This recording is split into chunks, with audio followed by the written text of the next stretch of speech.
Hello friends, welcome back to my kitchen கிறுக்கல்கள். இன்னைக்கு நம்ம கிச்சன்ல என்ன பண்ண போறோம்னா சிக்கன் ஃப்ரை.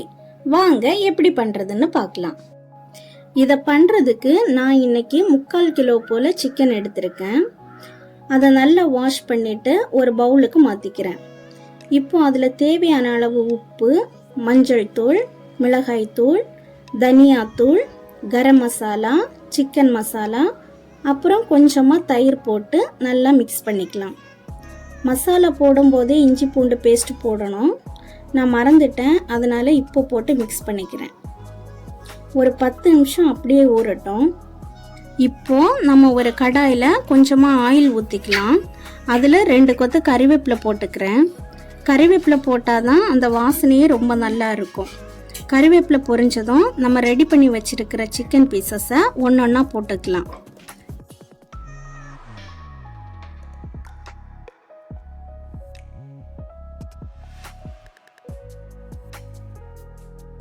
ஒரு பக்கம் நல்லா வெந்ததுக்கு அப்புறம் ஒவ்வொரு பீஸா திருப்பி போட்டு இன்னொரு பக்கத்தையும் வேக வச்சுக்கலாம்.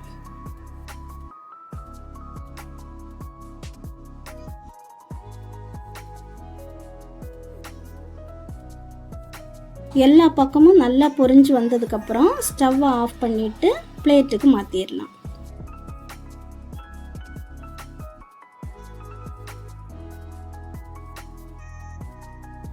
இப்போ சுவையான சிக்கன் ஃப்ரை ரெடி ஆயிருச்சு. கண்டிப்பாக இதை உங்கள் வீட்லேயும் ட்ரை பண்ணிவிட்டு எப்படி இருக்குன்னு கமெண்ட் பண்ணுங்கள். இந்த வீடியோ உங்களுக்கு பிடிச்சிருந்தா லைக் பண்ணுங்கள், உங்கள் ஃப்ரெண்ட்ஸ் அண்ட் ஃபேமிலிக்கு ஷேர் பண்ணுங்கள். நெக்ஸ்ட் நான் போடுற வீடியோஸ் பார்க்கணுன்னா கிச்சன் கிறுக்கல்களுக்கு சப்ஸ்கிரைப் பண்ணுங்கள். மீண்டும் இன்னொரு ரெசிபியில் சந்திக்கிறேன். பாய்.